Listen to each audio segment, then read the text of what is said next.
Hi, this is Mimi Francis, leader of the Francis Home Team Real Estate Company, coming to you today from Fuquay, Varina. Hey, I had promised a further video talking about surveys and encroachments, which is a very important topic in real estate. We always recommend to our home buyers that they have a survey done of the land before we finalize the sale of their property. And a survey is a very specific, mathematic, very accurate delineation of the property lines of the lot of land that they're purchasing, be it small, be it large, quarter of an acre up to 20 acres, doesn't make any difference. Surveys are always an excellent idea, and let me give you an idea why. We had an incident come up just this week representing a buyer. Buyer had found a house they liked very much. It was about a 1/2 to 3 acre lot, real nice fenced backyard, very happy with the property. And the buyer made the right decision and went ahead and had a survey done. Closing attorney coordinated that, had a surveyor in, and we had the survey done. Well, gosh, what we found out from that survey is the sellers of the home, when they had the fence put into the backyard, weren't quite accurate enough, or potentially the fence company. But one way or another, there was a major encroachment. Come to find out that this quite nice fence actually went 4.5 feet onto the neighbor's property. That's a big encroachment. Occasionally we have found 4 inches, we have found maybe 6 inches. 4.5 feet is a major encroachment. Well, of course, the sellers had no idea that was the case. The sellers were horrified to find out about a week before closing that there was a major legal issue going on. And evidently the fence had been in for 8 years.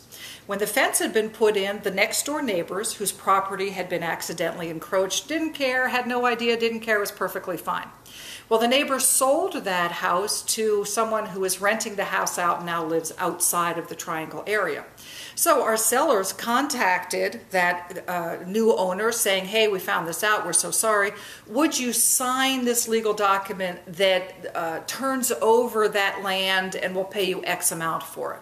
And this owner said, no dice. I don't want you to have 4.5 feet. I said, okay, well, would you sign this legal document that says it's okay to have the encroachment? And he also said, no dice, get your daggone fence off of my property.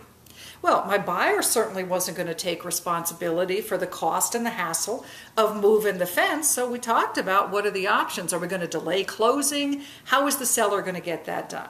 We actually worked it out fine. The seller had a fence company come in. They took out 6 feet. Each section of the fence was 6 feet. They took it out at the front and the back and reconnected those lines so that we would be sure we were well within our lot line and also the necessary setback. And my buyer was able to move forward and purchase the property. Very happy with that sale. Very, very pleased that my buyer made the right decision and had the survey done, because that was going to come up again. When our buyer decided to sell the house in the future, 2 years, 5 years, 20 years, whenever that point is, at some point a buyer was going to have a survey done, or a buyer of the property next door that had been encroached upon would want a survey done, and it would be very unhappy news. Far better to find it out when it was the seller's responsibility to rectify it rather than our home buyer's responsibility. Mimi Francis, leader of the Francis Home Team, that's a real good example of why a survey is always a good idea. And we look forward to being your go-to gals for buying or selling real estate in the Triangle area as well. Please let us be of service to you or someone you know. Just call me and we'll take real good care of them as well.